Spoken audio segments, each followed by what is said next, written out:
जय हिंद। इस वीडियो में हम लोग साउथ अमेरिका के फिज़िकल मैप के बारे में पढ़ेंगे और जानेंगे यहाँ की माउंटेन रेंज क्या है, यहाँ की इम्पोर्टेंट रिवर कौन सी है, यहाँ का इम्पोर्टेंट पीक कौन सी है, यहाँ का डीपेस्ट पॉइंट कौन सा है। फिज़िकल फीचर्स के लिहाज से साउथ अमेरिका बहुत ही ज़्यादा इम्पोर्टेंट कॉन्टिनेंट है। एशिया के बाद यही सबसे ज़्यादा इम्पोर्टेंट है जिसके पास काफ़ी इम्पोर्टेंट फिज़िकल फीचर्स हैं। तो चलिए स्टार्ट करते हैं। यहाँ पे वर्ल्ड की सबसे लॉन्गेस्ट माउंटेन रेंज पाई जाती है जिसे बोलते हैं एंडीज़ माउंटेन रेंज।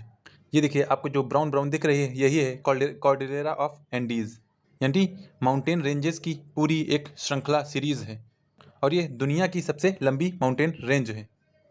और इसी एंडीज़ पे ही सिचुएटेड है माउंट अकांकागुआ, जो कि साउथ अमेरिका की सबसे हाईएस्ट पीक है। एशिया के बाद सबसे हाईएस्ट पीक इसी की है, माउंट अकांकागुआ। यानी एशिया के बाहर अगर कोई सबसे लॉन्गेस्ट पीक है किसी कॉन्टिनेंट में तो वो है साउथ अमेरिका में माउंट अकांकागुआ। यहाँ की सबसे लंबी या विश्व की दूसरी सबसे लंबी रिवर अमेजन है।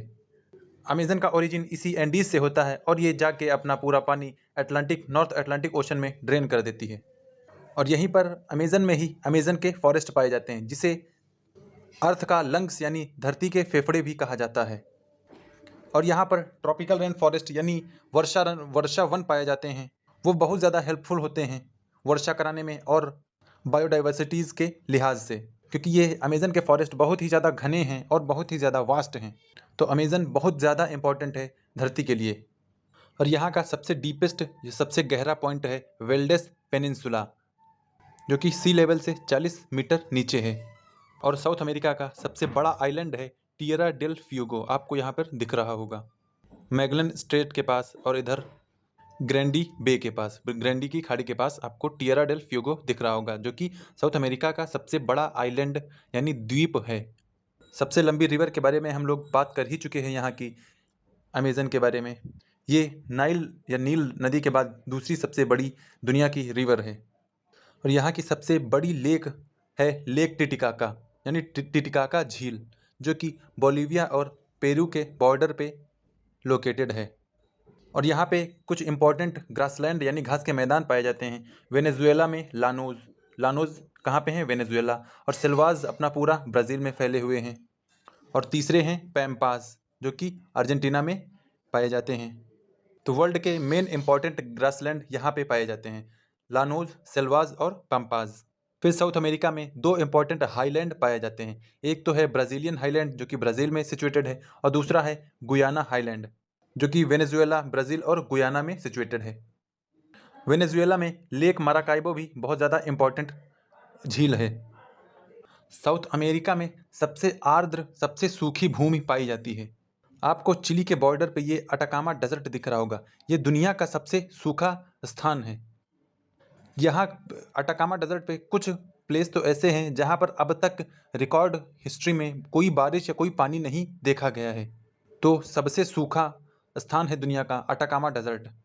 और साउथ अमेरिका में सबसे ज़्यादा इम्पॉर्टेंट वोल्केनोज पाए जाते हैं, जैसे ओजस डेल सलाडो, जो कि सबसे ऊंचा वोल्केनो है वर्ल्ड का, जिसकी हाइट है लगभग 7000 मीटर। और कुछ और इम्पॉर्टेंट वोल्केनो हैं जैसे चिम्ब्राजो और कोटोपेक्सी, साउथ अमेरिका में ही पाए जाते हैं। और वेनेजुएला में वर्ल्ड का हाईएस्ट वाटरफॉल पाया जाता है, जिसे बोलते हैं एंजल वाटरफॉल या एंजल जलप्रपात। ये दुनिया का सबसे ऊंचा वाटरफॉल है, जिसकी हाइट है लगभग 900 मीटर। और यहाँ पर इम्पॉर्टेंट डेजर्ट में एक पेटागोनिया डेजर्ट भी है, जो कि वर्ल्ड के काफ़ी इम्पॉर्टेंट डेजर्ट्स में से एक है। और यहाँ के इम्पॉर्टेंट प्लेट्यूज़ में है बोलिवियन प्लेट्यू, ओमाटो ग्रोसो प्लेट्यू। और जो लेक टिटिकाका है यानी टिटिकाका झील है, ये सबसे ऊंची झील भी है, हाईएस्ट झील ऑफ द वर्ल्ड।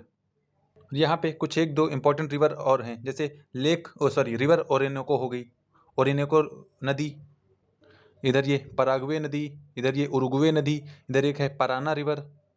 और मैक्सिमम रिवर का ओरिजिन इसी एंडीज़ माउंटेन रेंज से ही होता है, क्योंकि यहाँ पर कुछ झीलें भी हैं तो वहाँ से भी इनका ओरिजिन हो जाता है।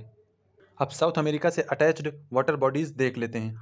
इधर नॉर्थ में है नॉर्थ अटलांटिक ओशन यानी अटलांटिक ओशन, फिर इधर नीचे में है साउथ अटलांटिक ओशन, और वेस्ट में है साउथ पैसिफिक ओशन और इधर है नॉर्थ पैसिफिक ओशन। ऊपर है कैरेबियन सी, और ये पनामा की इस्थमस है ही, जो कि नॉर्थ अमेरिका को साउथ अमेरिका से जोड़ती है। इस्थमस आपको हम पहले बता भी चुके हैं। और नीचे इम्पॉर्टेंट एक सदर्न ओशन, जिसे अटलांटिक ओशन भी कहते हैं, वो भी है। और यहाँ पर चानोज आर्कीपेलागो भी है। अच्छा, आर्कीपेलागो क्या होता है? आर्कीपेलागो होता है आइलैंड्स का ग्रुप, यानी जहाँ पर बहुत सारे आइलैंड हों उसे बोलते हैं आर्कीपेलागो। जहाँ पर आइलैंड्स की पूरी एक रेंज हो उसे बोलते हैं आर्कीपेलागो। तो यहाँ पर चानोज का आर्कीपेलागो भी है। तो फिजिकल फीचर्स के लिहाज से साउथ अमेरिका बहुत ही ज़्यादा इम्पॉर्टेंट कॉन्टिनेंट है, क्योंकि यहाँ पर मैक्सिमम एक्सट्रीम्स पाए जाते हैं, जैसे हाईएस्ट वोल्केनो या हाईएस्ट लेक या ड्राइएस्ट डेजर्ट या ड्राइएस्ट प्लेस, और हाईएस्ट वाटरफॉल भी यहीं पे है। इम्पॉर्टेंट ग्रासलैंड्स भी यहीं पे हैं, लॉन्गेस्ट माउंटेन रेंज भी यहीं पे है।